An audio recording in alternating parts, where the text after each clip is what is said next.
بسم الله الرحمن الرحيم. الحمد لله رب العالمين، والصلاة والسلام على أشرف الأنبياء والمرسلين وعلى آله وأصحابه المجاهدين الطاهرين. أما بعد. Saudara-saudara kaum muslimin rahimakumullah. Pada dasarnya agama adalah aturan. Orang yang beragama adalah orang yang hidup memakai aturan. Berbeda dengan undang-undang hukum pada umumnya, maka aturan agama ini tidak hanya berisi perintah dan larangan.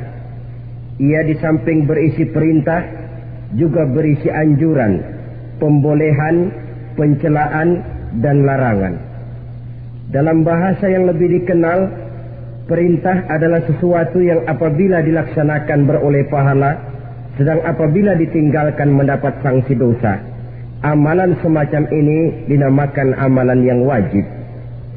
Sedangkan anjuran, sesuatu yang apabila kita kerjakan beroleh pahala, apabila kita tinggalkan tidak beroleh dosa. Amalan semacam ini dikenal dengan amalan sunnah. Pembolehan adalah sesuatu yang boleh saja, artinya boleh dikerjakan, boleh pula ditinggalkan, dan amalan semacam ini kita sebut dengan amalan mubah. Pencelaan adalah sesuatu yang berpahala jika ditinggalkan, tapi tidak berdosa manakala dikerjakan, dan ini dinamakan perbuatan yang makruh.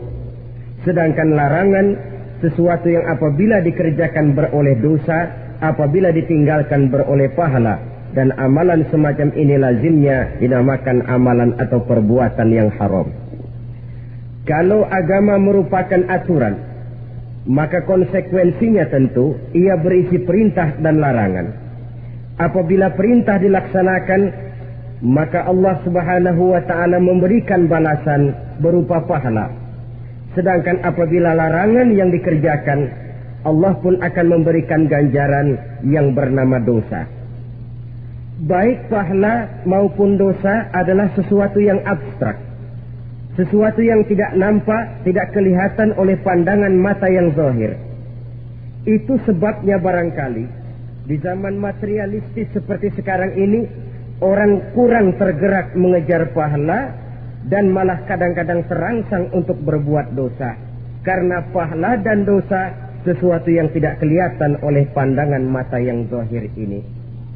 Namun sungguh pun demikian, pahala dan dosa bisa mendatangkan kebahagiaan atau kegelisahan batin.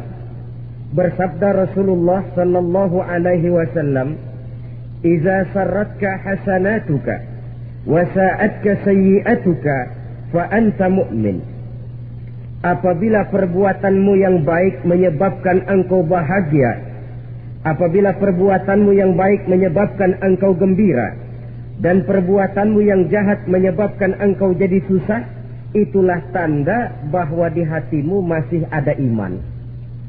Artinya, belum tentu orang yang berbuat baik merasa bahagia dengan kebaikan yang dikerjakannya. Dan tidak selamanya orang yang berbuat jahat sanggup menyesali perbuatan jahatnya. Oleh karenanya, apabila iman masih ada, apabila hati masih hidup, perbuatan yang baik menyebabkan orang gembira, perbuatan yang jahat menyebabkan orang susah dan gelisah hatinya. Ini mengandung pelajaran. Sekali kita berbuat baik, jangan sekali-kali menyesali kebaikan itu. Sebaliknya, satu kali kita melakukan kesalahan, hendaknya selalu menyesalinya. Kadang-kadang dalam kehidupan, karena orang tempat kita berbuat baik itu rupanya membalas air susu dengan air tuba, kita lalu menyesali kebaikan. Lahirlah kata-kata, "Nyesal saya nolong dia." Ibarat pepatah katanya, nolong anjing kejepit. Waktu kejepit setengah mati kita tolongin, begitu selesai dia dari kejepitnya, malah kita digigitnya. Saudara hadirin yang saya muliakan, dalam kehidupan sehari-hari barangkali ini kena filsafat yang disebut dorong mobil mogok. Ketika mobil mogok setengah mati kita dorong, begitu mesin hidup ditinggalkannya kita di belakang. Sesungguhnya perbuatan kita yang baik tidak harus disesali. Karena disesali atau tidak, toh perbuatan itu sudah kita lakukan. Dan penyesalan atas segala kebaikan hanya akan mengurangi nilai pahala kebaikan itu sendiri. Berbahagialah apabila berbuat baik, walaupun orang yang kita melakukan kebaikan membalasnya dengan kejahatan. Menyesalah apabila berbuat kesalahan, apabila melakukan dosa, karena itu pertanda nilai iman yang masih hidup dalam jiwa kita. Saudara-saudara kaum muslimin yang berbahagia, jadi sungguh pun pahala dan dosa sesuatu yang abstrak, efeknya jelas dia mendatangkan kebahagiaan atau membawa kepada kegelisahan batin di dalam kehidupan manusia. Orang di zaman materialis kurang terangsang berbuat pahala dan terdorong melakukan dosa. Kenapa?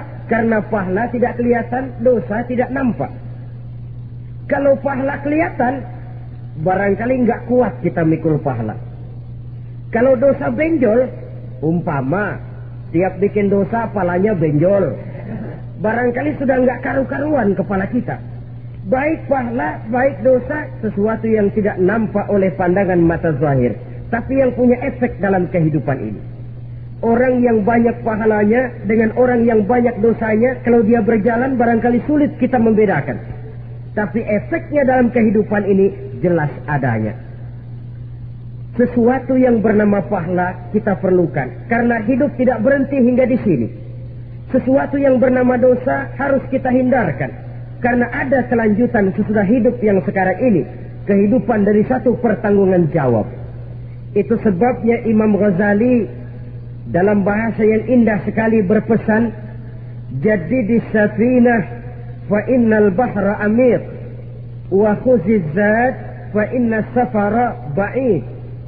Perbarui selalu kapalmu, rawat, jaga baik-baik, dandani kapalmu, fa innal bahra amir, karena sesungguhnya lautan ini sangat dalam.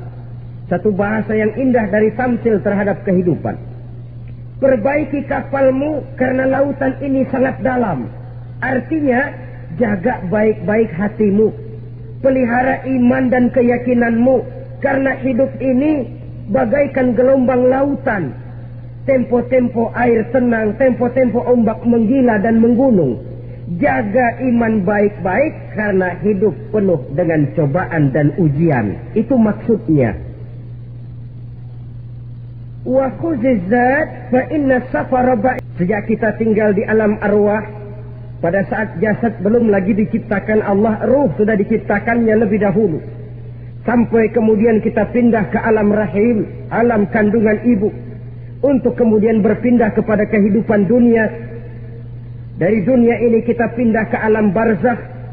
Di sana tinggal kita 100 tahun mungkin, 100.000 tahun mungkin, 1 juta tahun mungkin, menunggu saat datangnya kiamat.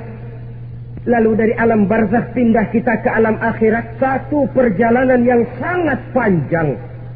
Alangkah malangnya, alangkah sengsaranya jika tahu kita begitu panjangnya perjalanan hidup ini, tidak ada bekal yang kita bawa. Artinya kesengsaraan, kesulitan yang bertali-tali sudah jelas akan menimpa kita. Kalau pergi kita keluar kota membawa bekal uang, membawa bekal makanan, apa bekal yang mesti kita bawa? Apabila kita kembali ke alam barzakh, kembali ke alam kubur, berkumpul di padang mahsyar di akhirat nanti, nasi yang mau kita bawa, uang yang mau kita bawa, tentu tidak lagi. Karena kehidupan materialis selesai di atas liang lahat. Bila masuk kita ke liang lahat, disitulah pahala dan dosa memegang peranan yang sangat penting. Maka pada pertemuan malam ini kita akan bicara tentang pahala dan dosa itu. Saudara-saudara kaum muslimin rahimakumullah, yang dinamakan pahala, kata Imam Ali Al-Jurjani dalam kitab At-Ta'rifatnya, ma yastahiqqu bihi ar-rahmatu wal maghfiratu minallahi ta'ala. Sesuatu yang pelaksananya berhak untuk mendapat rahmah dan ampunan dari Allah. Dengan kata lain, nilai pahala adalah akibat dari perbuatan-perbuatan di dalam melaksanakan perintah dan anjuran yang ada di dalam kehidupan agama. Apabila perintah dan anjuran kita laksanakan, nilai pahala itu lalu datang. Nah, nilai pahala dalam Islam, menurut konsepsi Quran, Allah menjelaskan, man jaa bil hasanati falahu asyru amsalihha.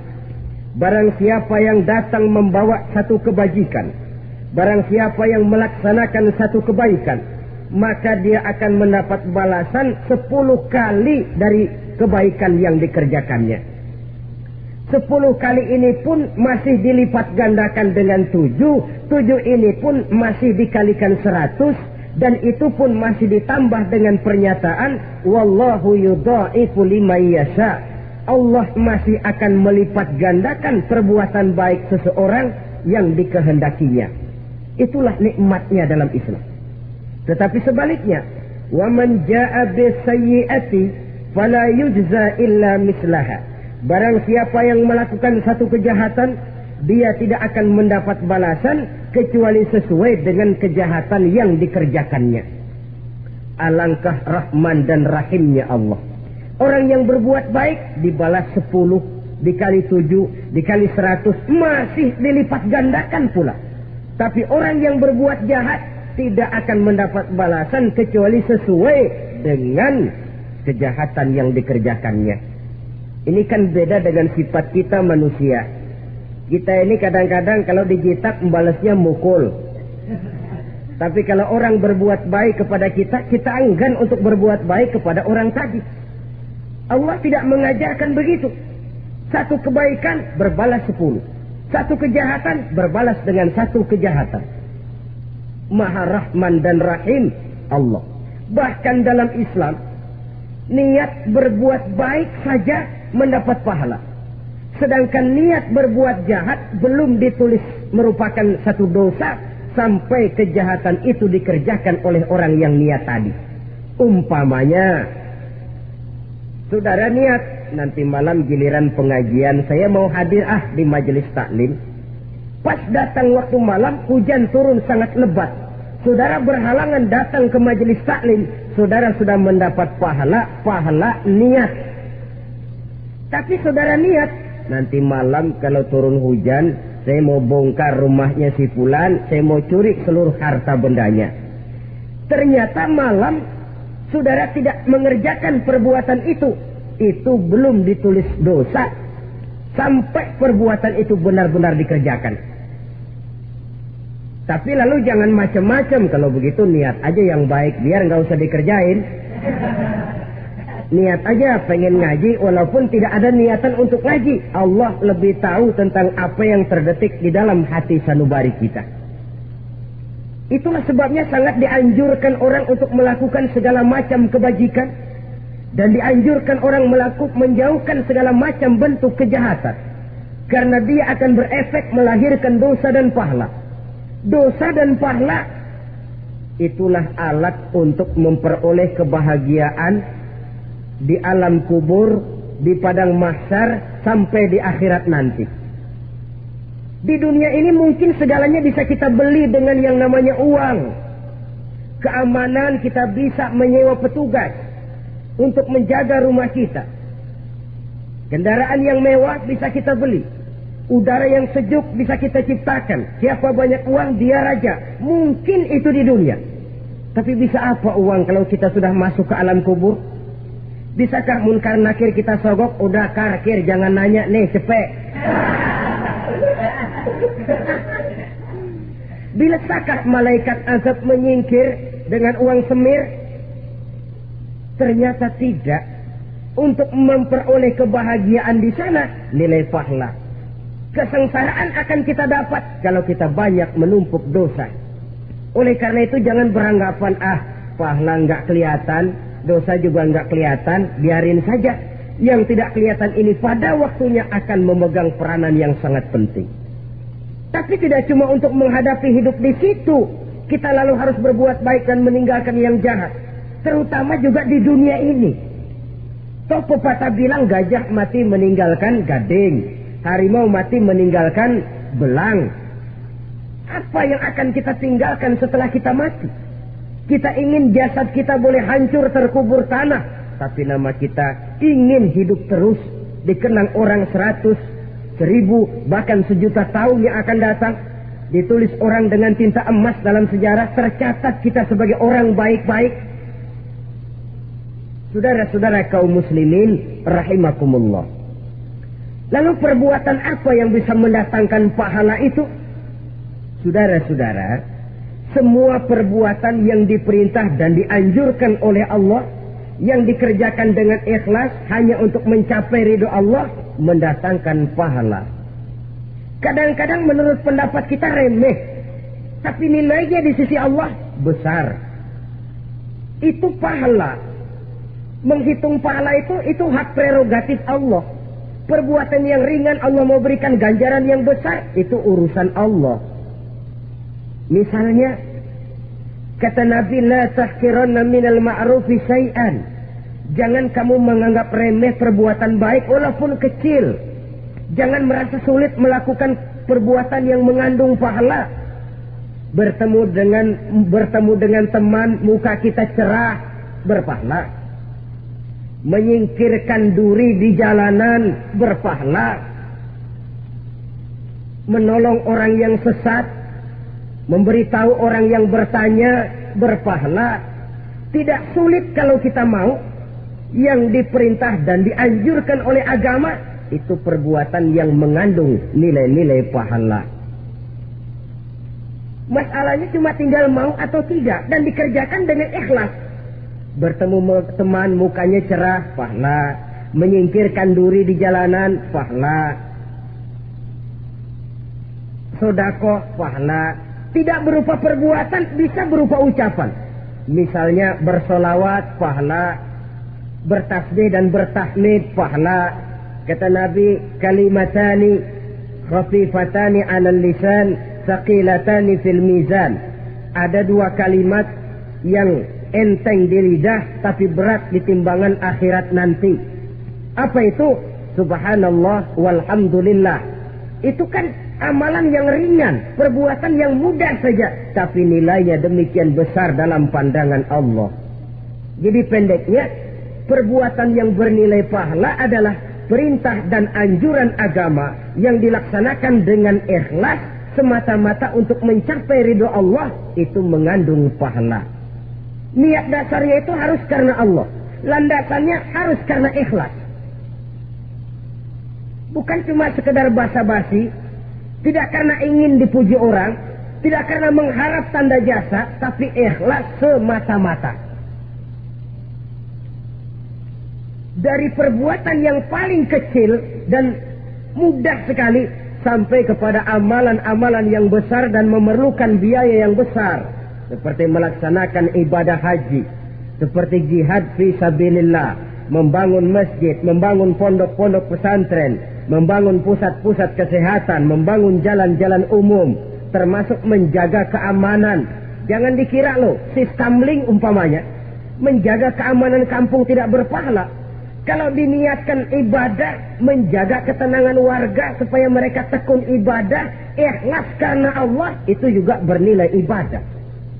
Keluar kita dari rumah, pergi pagi, pulang sore, peras keringat, banting tulang cari nafkah, buat menghidupi anak istri kita. Kalau diniatkan ibadah, melaksanakan kewajiban sebagai kepala rumah tangga, membantu orang tua sebagai anak, itu juga perbuatan-perbuatan yang mengandung pahala.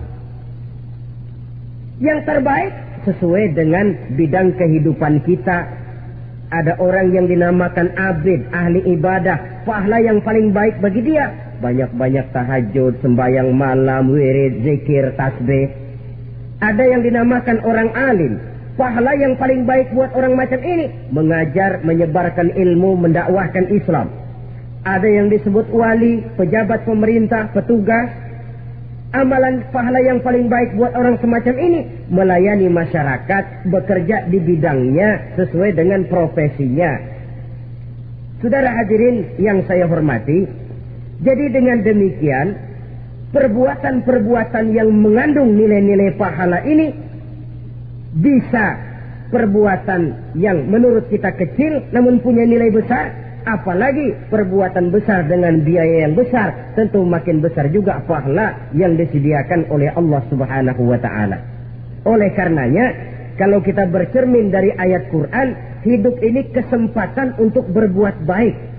Huwallazi khalaqal mauta wal hayata liyabluwakum ayyukum ahsanu amala. Dialah Allah Tuhan yang telah memberikan hidup dan mati kepadamu untuk menguji kamu, siapa di antara kamu yang paling baik amal perbuatannya. Jadi tidak saya rinci, tapi cukuplah satu penjelasan global. Perbuatan yang berpahala adalah perbuatan melaksanakan perintah Allah atau anjuran Allah dengan dasar ikhlas, dengan tujuan untuk mencapai ridho Allah semata-mata.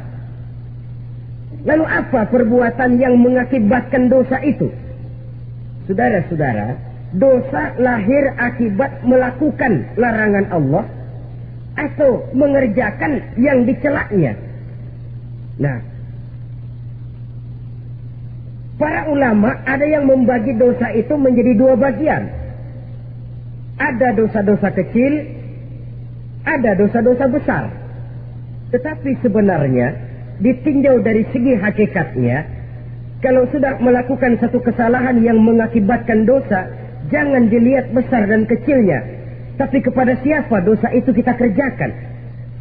Sebab kalau dosa kita anggap satu yang kecil, orang akan terangsang untuk mengerjakan yang kecil-kecil saja. Sehingga dengan demikian, yang kecil pun akan menjadi besar kalau ditumpuk-tumpuk. Sedangkan yang besar bisa saja menjadi kecil kalau selalu diiringi dengan permohonan ampun kepada Allah. Itu sebabnya para ulama sufi, orang-orang tasawuf mengatakan la saghair ma'al istimrar wa la kabair ma'al istighfar. Tidak ada dosa yang kecil kalau dikerjakan terus-menerus, dan tidak ada dosa yang besar kalau digempur tiap saat dengan perbuatan istighfar atau memohon ampun kepada Allah Subhanahu wa taala. Cuma saja pada umumnya, karena dosa-dosa kecil itu lebih mudah taubatnya, dan ada janji Nabi, barang siapa yang meninggalkan dosa-dosa besar akan diampuni dosa-dosanya yang kecil-kecil. Oleh karena itu, pada kesempatan ini kita akan juga bicarakan apa saja yang termasuk klasifikasi dosa-dosa besar, dengan harapan kita bisa menjaga diri, menyelamatkan diri, jangan sampai terjatuh ke dalam dosa-dosa yang besar tadi. Tetapi bukan berarti kita harus terangsang melakukan dosa-dosa yang kecil. Biarin kecil ini tobatnya gampang. Dosa kelas teri. Dosa itu kan tidak kelihatan. Lalu terangsang melakukan perbuatan dosa-dosa walaupun kecil, kalau berlarut terus-menerus dia akan tumbuh menjadi dosa yang besar. Oleh karenanya jangan sampai mengundang pengertian kalau kita membicarakan dosa-dosa yang besar lalu terangsang melakukan dosa-dosa yang kecil, karena bagaimanapun juga dosa kecil dan dosa besar sama dalam arti kepada Allah kita melakukan kesalahan. Dan dosa yang kecil pun kalau bertumpuk, dia akan menjadi banyak. Saudara-saudara kaum muslimin rahimakumullah, ada beberapa jenis dosa-dosa besar. Jenis yang pertama, asyirku billah, syirik atau menyekutukan Allah. Dari sekian deretan dosa-dosa besar, syirik ini merupakan bapak moyangnya dosa. Dedengkotnya dosa itu syirik, menyekutukan Allah. Bahkan dosa yang lain Allah masih mau mengampuni. Tapi kalau sudah syirik, menyekutukan Allah, itu sudah satu dosa yang tidak berampun sama sekali. Oleh karena itu tepat pesan Imam Ghazali tadi. Jadi di safinah fa innal bahra amin. Jaga iman, pelihara akidah, dan dandani kapal. Karena hidup ini gelombang lautan sangat dalam, hidup banyak cobaan. Di dalam hidup di zaman sekarang ini, saudara bisa perhatikan, di mana tensi ekonomi tinggi, lapangan kerja sulit, persaingan hidup makin tajam, sifat egois dan individualis tumbuh di mana-mana. Rasa solidaritas sosial menurun, sifat gotong royong musnah. Orang mudah potong kompas, potong jalan. Ingin cepat kaya, ingin cepat naik pangkat, ingin dapat kedudukan. Kadang-kadang akidah pun terjual, akidah pun musnah. Jatuh ke jurang syirik pun tidak jadi soal. Itu yang kita khawatirkan. Kalau dosa-dosa yang lain Allah masih mau mengampuni, tapi kalau sudah jatuh kepada syirik, Allah sama sekali tidak akan memberikan ampun. Dalam kaitan dengan ini barangkali tepat sinyalemen Imam Ali itu. Andai kata kemiskinan merupakan satu kepribadian, saya akan membunuhnya lebih dahulu. Artinya memang kemiskinan ini sering mendorong orang kepada jurang kemusyrikan. Tidak tahan menghadapi godaan perut akibat tensi ekonomi yang tinggi, lapangan kerja yang sulit. Iman pun jadilah ditukar dengan 3 liter beras. Akidah pun jadilah dibarter dengan 3 bungkus supermi, dengan pakaian bekas, dengan obat-obatan. Tidak jadi soal baginya mengejar kebahagiaan yang relatif singkat dengan mengorbankan kebahagiaan yang abadi. Persis ibarat pepatah, nyari jarum kampak hilang. Mencari sesuatu yang kecil, yang besar jadi sia-sia. Membela perut, mengorbankan akidah. Na'udzubillah summa na'udzubillah. Saudara-saudara kaum muslimin rahimakumullah. Ini fakta. Ini kenyataan. Dan hal semacam ini tidak bisa diatasi cuma dengan ceramah, simposium, diskusi, seminar. Apalagi Nabi berpesan, solahu ummati bil ilmi wal mal. Umatku hanya bisa menjadi baik akidahnya dengan ilmu dan harta. Itu bahasa Nabi. Kalau bahasa kita sekarang, dengan ekonomi dan pendidikan. Ilmu, pendidikan, ekonomi, harta. Tanpa itu sangat besar kemungkinan kita bisa menjual akidah terjerumus di lembah kemusyrikan. Maka terutama kepada saudara-saudara saya, muslimin yang terpencil jauh dari kota-kota besar, yang kadang dalam kehidupan seharinya imannya sering digoda oleh supermi, akidahnya sering ditantang oleh pembagian beras, pakaian-pakaian bekas, obat-obatan dan sebagainya. Jaga dan bentengi akidah kita. Lebih baik nyawa berpisah dari badan, asal iman jangan berpisah dari hati. Kepada adik-adik saya para remaja, para pemuda di kota-kota besar, yang iman dan akidahnya sering ditantang dengan minuman-minuman keras, fasilitas-fasilitas yang menghanyutkan, yang secara terarah dan praktis sedikit demi sedikit menggiring kita untuk keluar dari nilai-nilai akidah. Hati-hati, jaga baik-baik, sebab intan paling mahal, mutiara paling berharga, tidak lain nilai iman ini. Tergelincir kita daripadanya, jatuh ke lembah kemusyrikan, jatuh ke satu dosa yang teramat besar, yang Allah tidak akan pernah memberikan ampun lagi. Ini dosa besar yang pertama. Yang kedua, qatlun nafsi illa bilhaq. Membunuh orang tanpa alasan yang benar.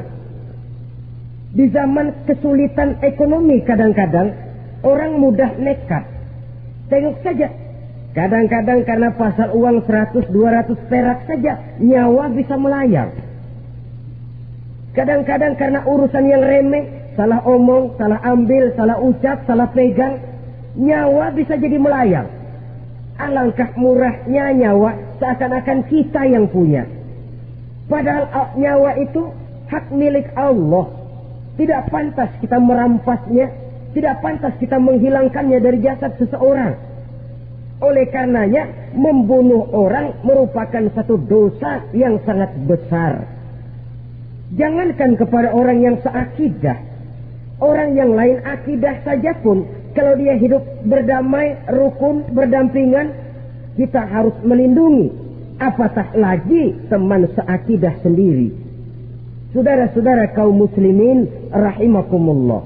Pantas kalau Nabi menyatakan apabila dua orang Islam sudah saling berkelahi, berbunuh-bunuhan, al-qatil wal maqtul finnar. Yang membunuh dan yang dibunuh dua-duanya sama-sama masuk neraka. Sahabat heran, ya Rasul, kalau yang membunuh masuk neraka sih wajar, tapi yang terbunuh kok neraka juga, kenapa? Kata Rasul, sebenarnya dia juga cuma sudah niat untuk membunuh, cuma keduluan saja. Andai kata dia tidak terbunuh, tentu dia yang akan membunuh. Saudara-saudara kaum muslimin rahimakumullah, Islam sesuai dengan namanya adalah agama damai.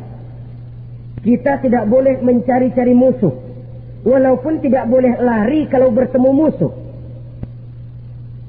Oleh karenanya, pantang seorang muslim menimbulkan benih keonaran menjadi biang kerok buat lingkungannya.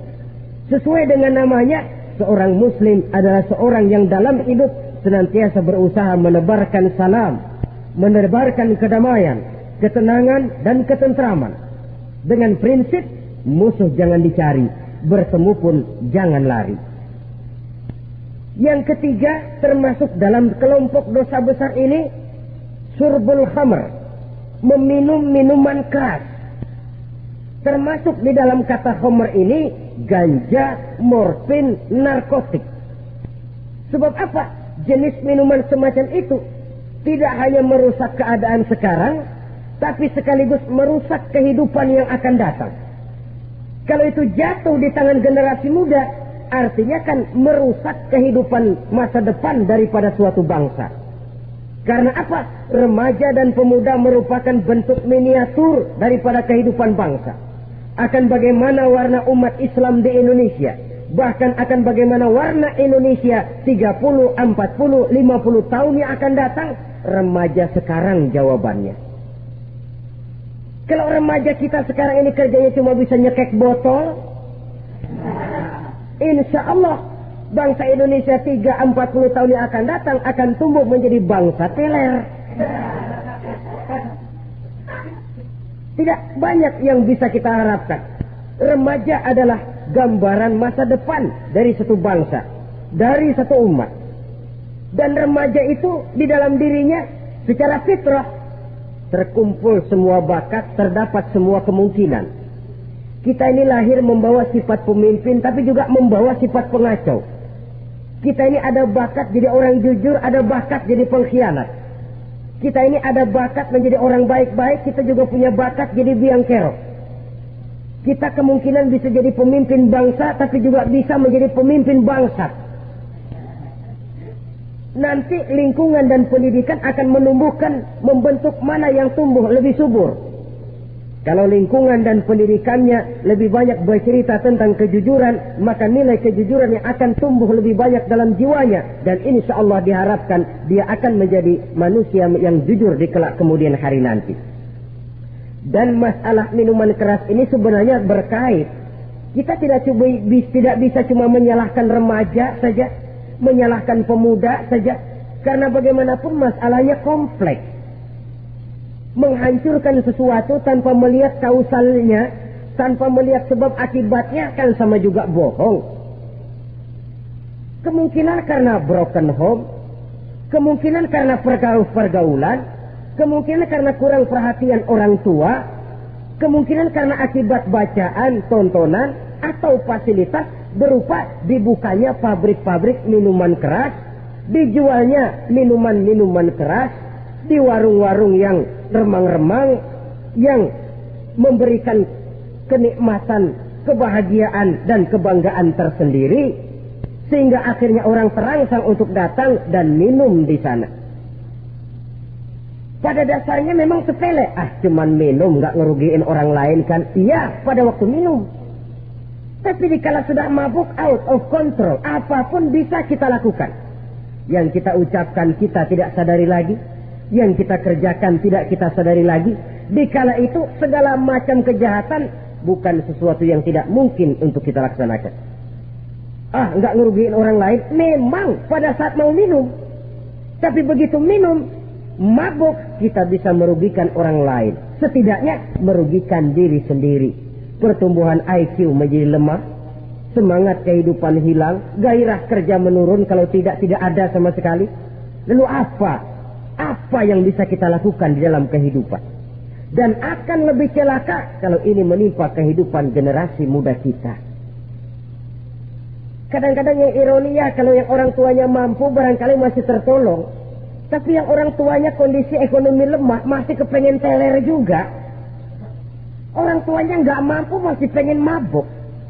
Dari ganja, morfin nggak dapat, akhirnya kaleng cas diisepin. Yang penting kan bisa teler. Mendatangkan satu kebahagiaan tersendiri. Itu sebabnya memang satu kejahatan menurut teori polisi ya hanya bisa terjadi karena faktor N dan K, niat dan kesempatan. Niat ada, kesempatan ada, jadi orang jahat. Kurang salah satunya, biasanya kejahatan terbendung. Niat ada, kesempatan tidak ada, sulit berbuat jahat. Kesempatan ada, niat tidak ada, tidak mungkin orang jahat. Tapi yang paling dominan sebenarnya niat. Kalau niat sudah kuat, kesempatan bisa dicari.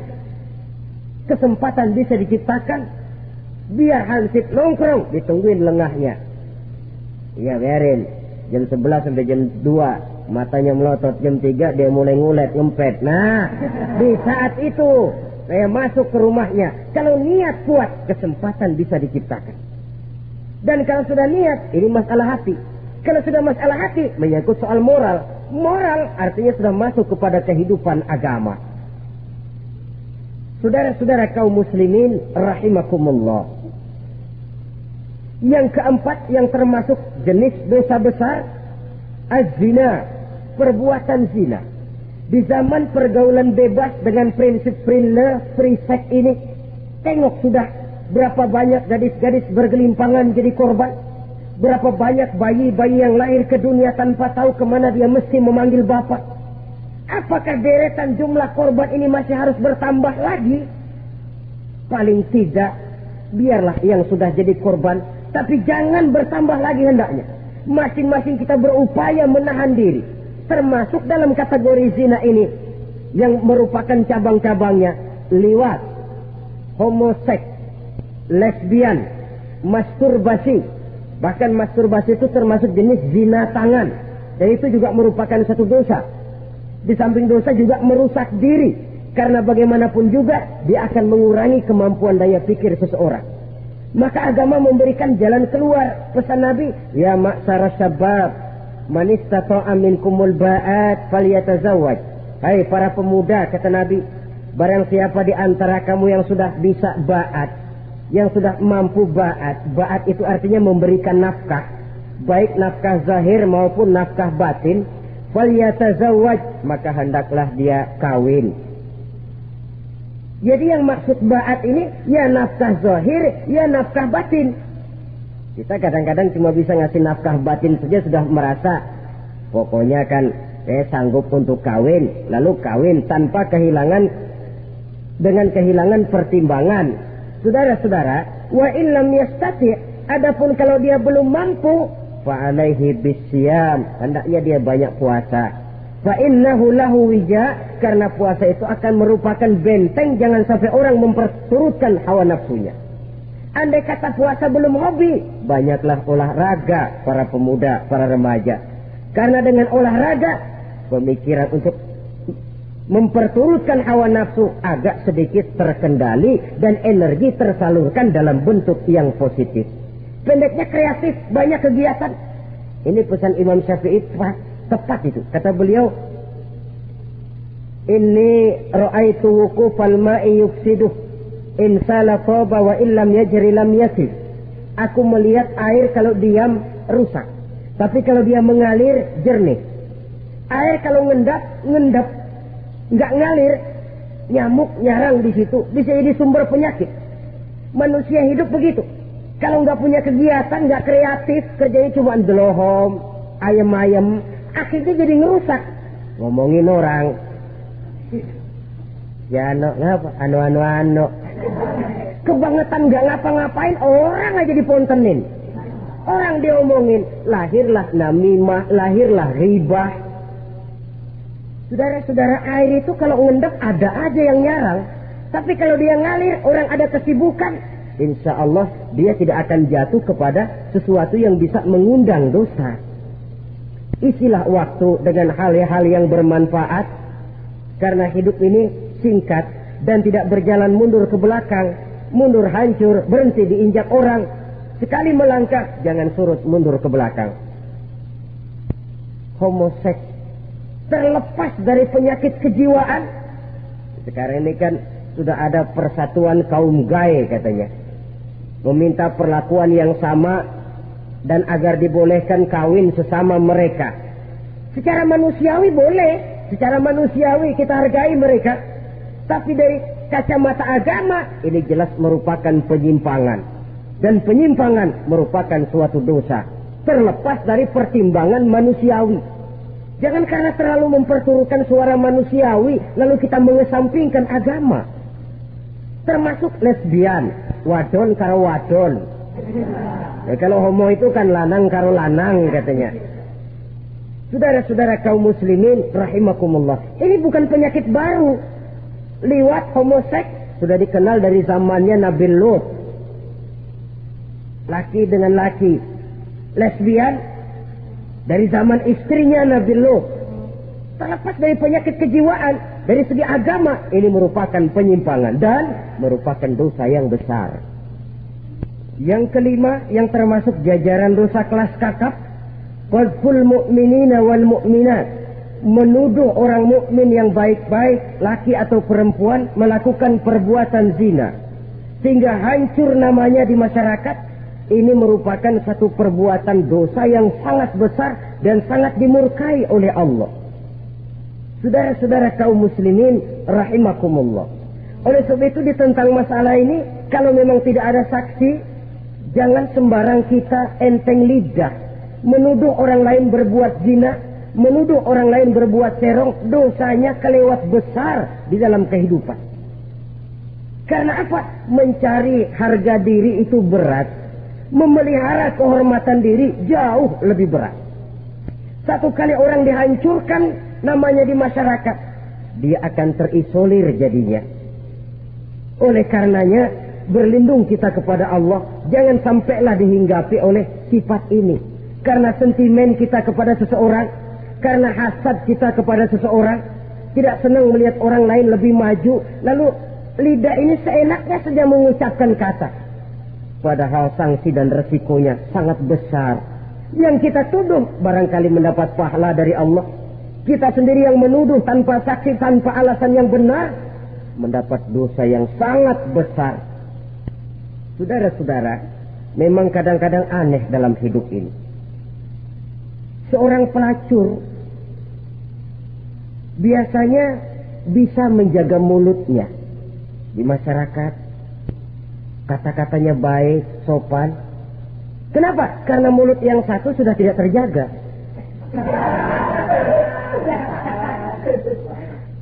Kita kadang-kadang kehormatan bisa kita jaga, tapi mulut tidak terkontrol.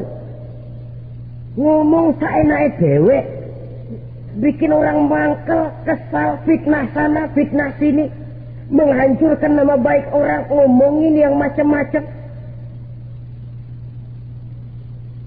Bagai-bagai macamlah caranya. Saudara-saudara kaum muslimin yang berbahagia. Jadi dengan demikian, menuduh orang lain berbuat zina, sedangkan orang itu tidak pernah melakukannya, ini termasuk satu dosa yang sangat besar di dalam kehidupan ini. Yang keenam, al-'aqu bil walidain, durhaka kepada ibu bapak. Seorang anak, bagaimanapun banyak nilai ibadahnya, banyak kebaikan di masyarakat, menyandang berbagai macam gelar, pangkat dan jabatannya tinggi, tapi kalau sudah durhaka kepada kedua orang tuanya, alamat hidup tidak lagi membawa keberkahan. Dan itu dosa yang sangat besar. Sampai Nabi sabdakan, ridho Allah ada di dalam keridhaan ibu bapak. Murka Allah pun ada di dalam kemurkaan ibu dan bapak. Walaupun belum tentu setiap kita orang tua, tapi yang jelas setiap kita adalah anak. Dan setiap anak punya ibu dan bapak. Jangan sampai kacang lupa kepada kulitnya. Saudara-saudara kaum muslimin rahimakumullah.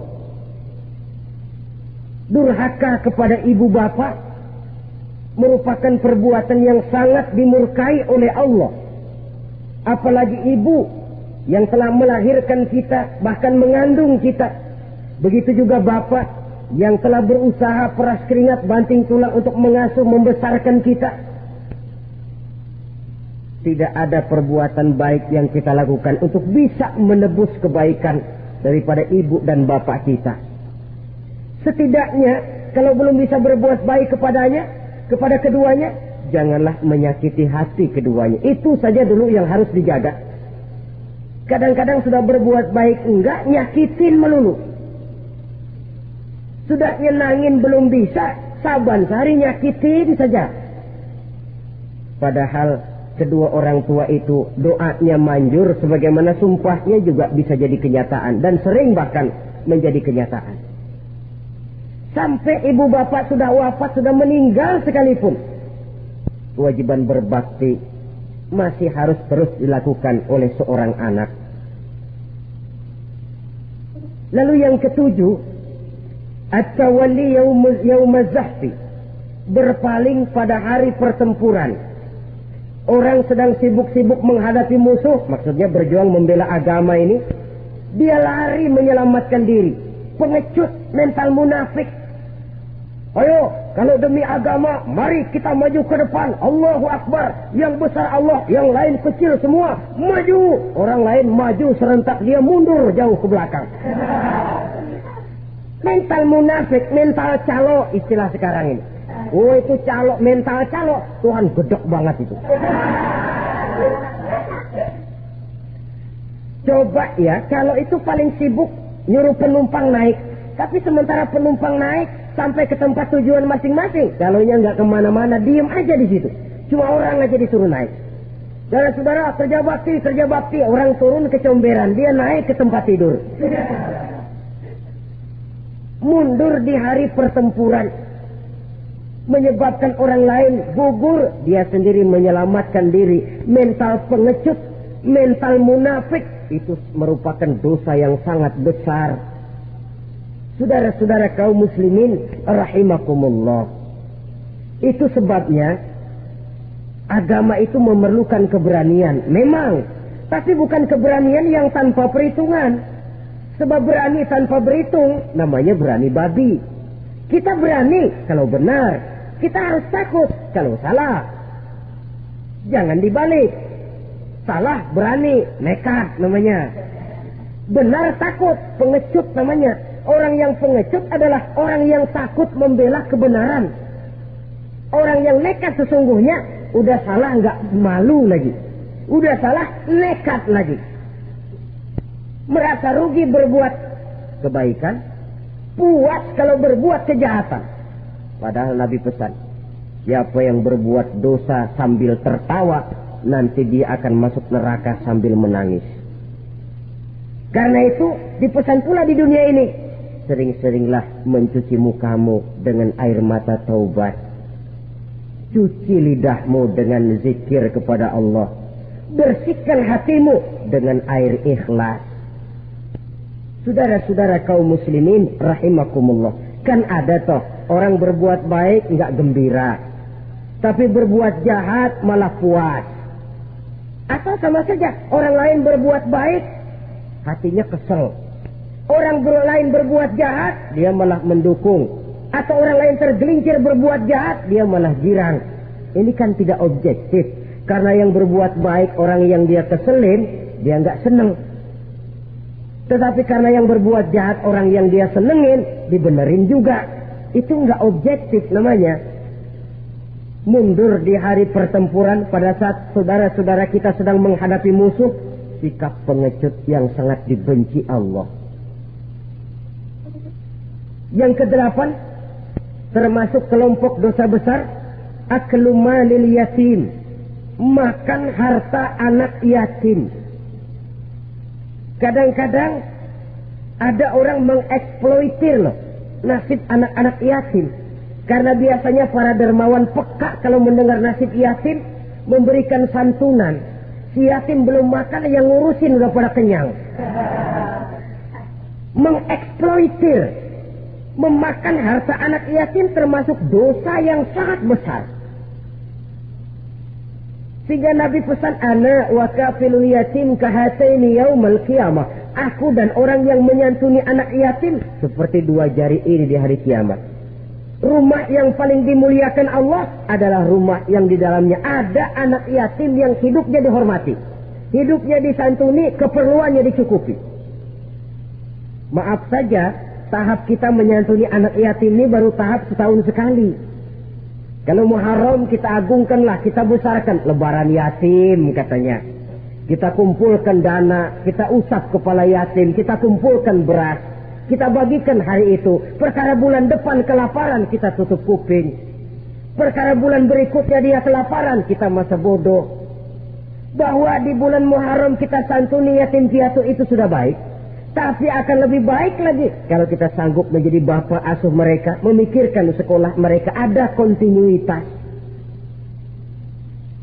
Kalau mereka diasuh oleh orang lain, lalu bertukar agamanya, berpindah akidahnya, kita ngomel habis-habisan. Tapi kita ada kemampuan, kita tidak mau berbuat semacam itu. Ya sama juga bohong namanya. Saudara-saudara kaum muslimin rahimakumullah. Orang yang menyantuni yatim mendapat pahala besar. Tapi orang yang mengkorup harta anak yatim, dosanya juga sangat besar. Berhati-hatilah kalau kita diberikan kepercayaan oleh masyarakat untuk mengurus anak-anak yatim. Karena pahalanya besar, resikonya juga besar. Yang kesembilan, syahadatuz zur, sumpah palsu. Sebab sumpah palsu ini menggunakan nama Allah untuk sesuatu yang tidak benar. Nama kita saja dibawa untuk yang tidak benar, kita jengkel. Nama kita dipalsukan untuk sesuatu yang tidak baik, kita kadang-kadang jengkel, tidak puas jengkel, menuntut melalui saluran hukum. Kenapa? Nama saya dicatut. Bagaimana lagi kalau nama Allah kita pakai untuk bersumpah, sumpahnya palsu, menguntungkan kita, merugikan orang lain, Allah murka betul. Maka sumpah palsu termasuk deretan dosa-dosa besar. Apalagi yang ke-10, aklur riba, makan riba alias renten. Ini kan yang cepat mendatangkan uang. Kadang-kadang kalau yang bikin riba itu orang awam barangkali, ya masih kita maklumi. Kadang-kadang penyakit ini datang menimpa mereka juga yang kita kenal kebaikannya. Bahkan suka datang ke musola, rajin ke masjid kadang-kadang. Riba masih dimakannya. Karena cara cari duit paling enak. Duit utuh, tambahnya terus masuk. Na'udzubillah, summa na'udzubillah. Itu yang diibaratkan dalam perjalanan Mi'raj. Waktu Nabi diperlihatkan neraka. Orang perutnya sebesar rumah, dililit ular. Diseret-seret itu hancur perutnya. Dibulatkan lagi, diseret lagi, hancur lagi. Dibulatkan lagi, terus menerus begitu. Dia berteriak, mengerang, mengeluh, mengaduh kesakitan. Nabi tanya, itu apa Jibril? Itu contoh dari umatmu yang suka makan riba Muhammad. Makan renten. Saudara-saudara, ini kan mencetik leher orang. Orang sedang kesulitan. Kelihatannya sih baik, menolong. Tapi di belakang menolong itu nyekek. Di belakang nolong itu nyekek. Dan nyekek itu sebenarnya tujuan utamanya. Orang yang menjalankan riba pada dasarnya tidak punya kemanusiaan kok. Kalau dia kelihatannya mau menolong, kelihatannya motifnya mencari untung di belakang itu. Jauh dari kemanusiaan.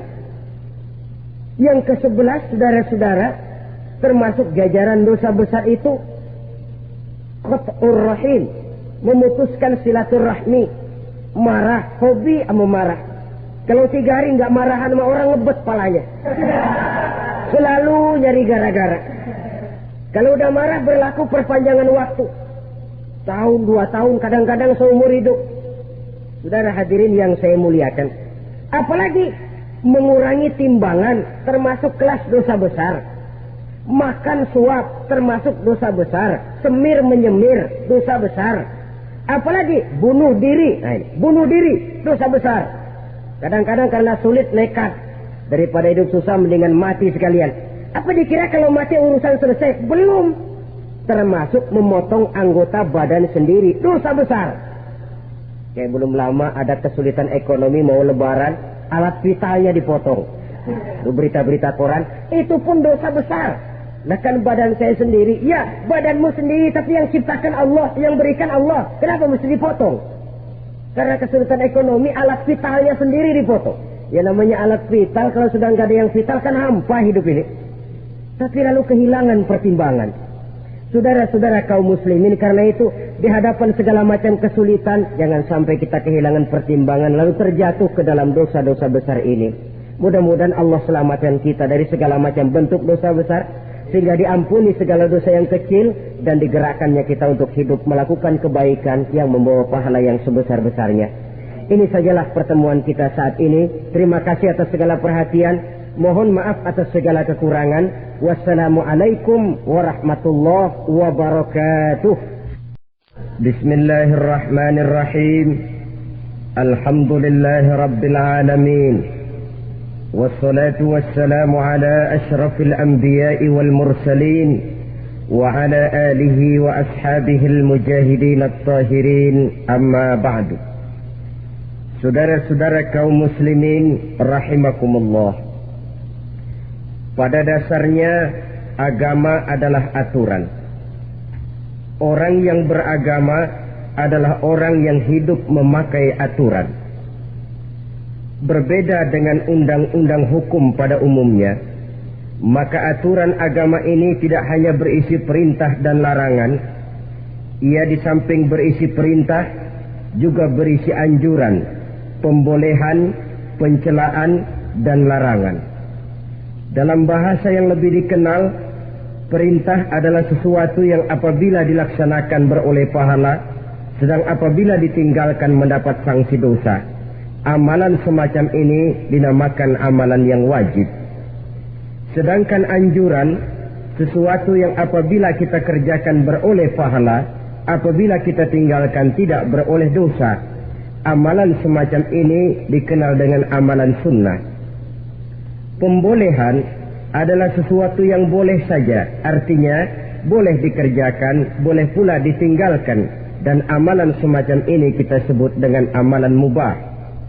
Pencelaan adalah sesuatu yang berpahala jika ditinggalkan, tapi tidak berdosa manakala dikerjakan, dan ini dinamakan perbuatan yang makruh.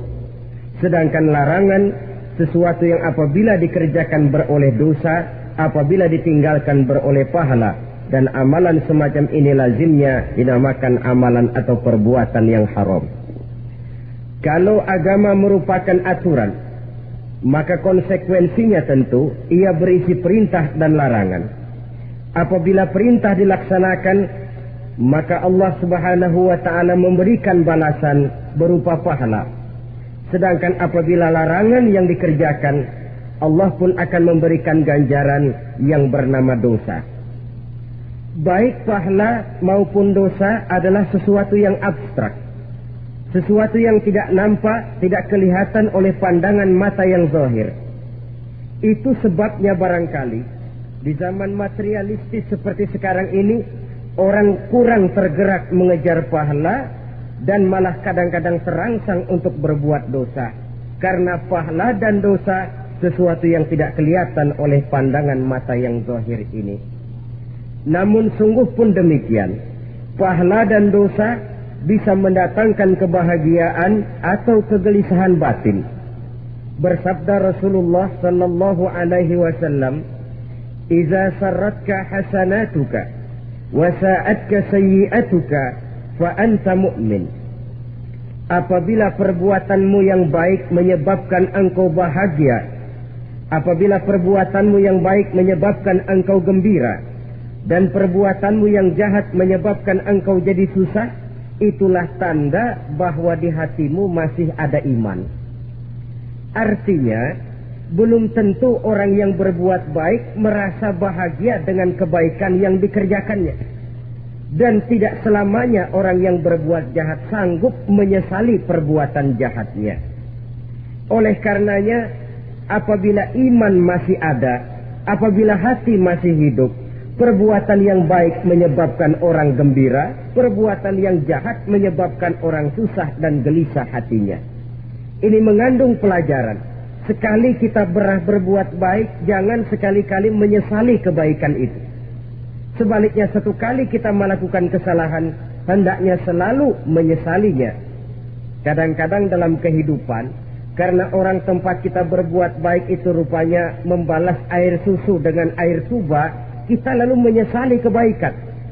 Lahirlah kata-kata, nyesal saya nolong dia. Ibarat pepatah katanya, nolong anjing kejepit. Waktu kejepit setengah mati kita tolongin, begitu selesai dia dari kejepitnya, malah kita digigitnya. Saudara hadirin yang saya muliakan, dalam kehidupan sehari-hari barangkali ini kena filsafat yang disebut dorong mobil mogok. Ketika mobil mogok setengah mati kita dorong, begitu mesin hidup ditinggalkannya kita di belakang. Sesungguhnya perbuatan kita yang baik tidak harus disesali, karena disesali atau tidak, toh perbuatan itu sudah kita lakukan. Dan penyesalan atas segala kebaikan hanya akan mengurangi nilai pahala kebaikan itu sendiri. Berbahagialah apabila berbuat baik, walaupun orang yang kita melakukan kebaikan membalasnya dengan kejahatan. Menyesalah apabila berbuat kesalahan, apabila melakukan dosa, karena itu pertanda nilai iman yang masih hidup dalam jiwa kita. Saudara-saudara kaum muslimin yang berbahagia, jadi sungguh pun pahala dan dosa sesuatu yang abstrak, efeknya jelas dia mendatangkan kebahagiaan atau membawa kepada kegelisahan batin di dalam kehidupan manusia. Orang di zaman materialis kurang terangsang berbuat pahala dan terdorong melakukan dosa. Kenapa? Karena pahala tidak kelihatan, dosa tidak nampak. Kalau pahala kelihatan, barangkali nggak kuat kita mikul pahala. Kalau dosa benjol, umpama tiap bikin dosa palanya benjol, barangkali sudah nggak karu-karuan kepala kita. Baik pahala, baik dosa, sesuatu yang tidak nampak oleh pandangan mata zahir, tapi yang punya efek dalam kehidupan ini. Orang yang banyak pahalanya dengan orang yang banyak dosanya, kalau dia berjalan barangkali sulit kita membedakan. Tapi efeknya dalam kehidupan ini jelas adanya. Sesuatu yang bernama pahala kita perlukan, karena hidup tidak berhenti hingga di sini. Sesuatu yang bernama dosa harus kita hindarkan, karena ada kelanjutan sesudah hidup yang sekarang ini, kehidupan dari satu pertanggungan jawab. Itu sebabnya Imam Ghazali dalam bahasa yang indah sekali berpesan, jadidis safinah fa innal bahra amir, wa khuziz zad fa inna safara ba'id. Perbarui selalu kapalmu, rawat, jaga baik-baik, dandani kapalmu, fa innal bahra amir, karena sesungguhnya lautan ini sangat dalam. Satu bahasa yang indah dari tamsil terhadap kehidupan. Perbaiki kapalmu karena lautan ini sangat dalam. Artinya, jaga baik-baik hatimu, pelihara iman dan keyakinanmu, karena hidup ini bagaikan gelombang lautan. Tempo-tempo air tenang, tempo-tempo ombak menggila dan menggunung. Jaga iman baik-baik karena hidup penuh dengan cobaan dan ujian. Itu maksudnya. Wa khuziz zat fa inna safara ba'id. Sejak kita tinggal di alam arwah, pada saat jasad belum lagi diciptakan Allah, ruh sudah diciptakannya lebih dahulu. Sampai kemudian kita pindah ke alam rahim, alam kandungan ibu, untuk kemudian berpindah kepada kehidupan dunia. Dari dunia ini kita pindah ke alam barzakh. Di sana tinggal kita 100 tahun mungkin, 100.000 tahun mungkin, 1 juta tahun mungkin, menunggu saat datangnya kiamat. Lalu dari alam barzakh pindah kita ke alam akhirat, satu perjalanan yang sangat panjang. Alangkah malangnya, alangkah sengsaranya jika tahu kita begitu panjangnya perjalanan hidup ini, tidak ada bekal yang kita bawa. Artinya kesengsaraan, kesulitan yang bertali-tali sudah jelas akan menimpa kita. Kalau pergi kita keluar kota membawa bekal uang, membawa bekal makanan, apa bekal yang mesti kita bawa? Apabila kita kembali ke alam barzakh, kembali ke alam kubur, berkumpul di padang mahsyar di akhirat nanti, nasi yang mau kita bawa, uang yang mau kita bawa, tentu tidak lagi. Karena kehidupan materialis selesai di atas liang lahat. Bila masuk kita ke liang lahat, disitulah pahala dan dosa memegang peranan yang sangat penting. Maka pada pertemuan malam ini kita akan bicara tentang pahala dan dosa itu. Saudara-saudara kaum muslimin rahimakumullah, yang dinamakan pahala, kata Imam Ali Al-Jurjani dalam kitab At-Ta'rifatnya, ma yastahiqqu bihi ar-rahmatu wal maghfiratu minallahi ta'ala, sesuatu yang pelaksananya berhak untuk mendapat rahmah dan ampunan dari Allah. Dengan kata lain, nilai pahala adalah akibat dari perbuatan-perbuatan di dalam melaksanakan perintah dan anjuran yang ada di dalam kehidupan agama. Apabila perintah dan anjuran kita laksanakan, nilai pahala itu lalu datang. Nah, nilai pahala dalam Islam menurut konsepsi Quran, Allah menjelaskan, man jaa bil hasanati falahu asyru amsalihha. Barang siapa yang datang membawa satu kebajikan, barang siapa yang melaksanakan satu kebaikan, maka dia akan mendapat balasan 10 kali dari kebaikan yang dikerjakannya. 10 kali ini pun masih dilipat gandakan dengan 7 ini pun masih dikalikan 100, dan itu pun masih ditambah dengan pernyataan wallahu yudha'ifu liman yasha. Allah masih akan melipat gandakan perbuatan baik seseorang yang dikehendakinya. Itulah nikmatnya dalam Islam. Tetapi sebaliknya, wa man jaa bisayyi'ati fala yujza illa mislaha. Barang siapa yang melakukan satu kejahatan, dia tidak akan mendapat balasan kecuali sesuai dengan kejahatan yang dikerjakannya. Alangkah rahman dan rahimnya Allah. Orang yang berbuat baik dibalas 10, dikali 7, dikali 100, masih dilipat gandakan pula. Tapi orang yang berbuat jahat tidak akan mendapat balasan kecuali sesuai dengan kejahatan yang dikerjakannya. Ini kan beda dengan sifat kita manusia. Kita ini kadang-kadang kalau dijitak membalasnya mukul. Tapi kalau orang berbuat baik kepada kita, kita enggan untuk berbuat baik kepada orang tadi. Allah tidak mengajarkan begitu. Satu kebaikan berbalas 10. Satu kejahatan berbalas dengan satu kejahatan. Maha Rahman dan Rahim Allah. Bahkan dalam Islam, niat berbuat baik saja mendapat pahala. Sedangkan niat berbuat jahat belum ditulis merupakan satu dosa sampai kejahatan itu dikerjakan oleh orang yang niat tadi. Umpamanya, saudara niat, nanti malam giliran pengajian saya mau hadir di majelis taklim. Pas datang waktu malam, hujan turun sangat lebat. Saudara berhalangan datang ke majelis taklim. Saudara sudah mendapat pahala niat. Tapi saudara niat, nanti malam kalau turun hujan, saya mau bongkar rumahnya si fulan, saya mau curi seluruh harta bendanya. Ternyata malam saudara tidak mengerjakan perbuatan itu belum ditulis dosa sampai perbuatan itu benar-benar dikerjakan. Tapi lalu jangan macam-macam. Kalau begitu niat aja yang baik, biar nggak usah dikerjain.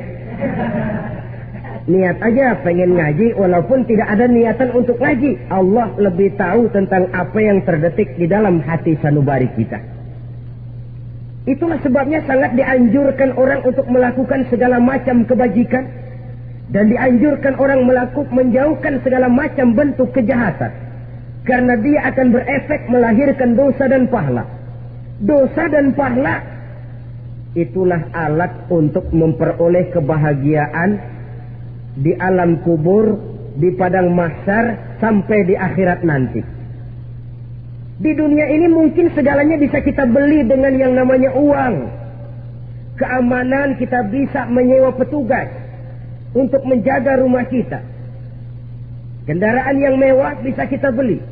Udara yang sejuk bisa kita ciptakan. Siapa banyak uang, dia raja. Mungkin itu di dunia. Tapi bisa apa uang kalau kita sudah masuk ke alam kubur? Bisakah munkar nakir kita sogok? Udah karkir, jangan nanya nih, cepet. Bisakah malaikat azab menyingkir dengan uang semir? Ternyata tidak. Untuk memperoleh kebahagiaan di sana, nilai pahala. Kesengsaraan akan kita dapat kalau kita banyak menumpuk dosa.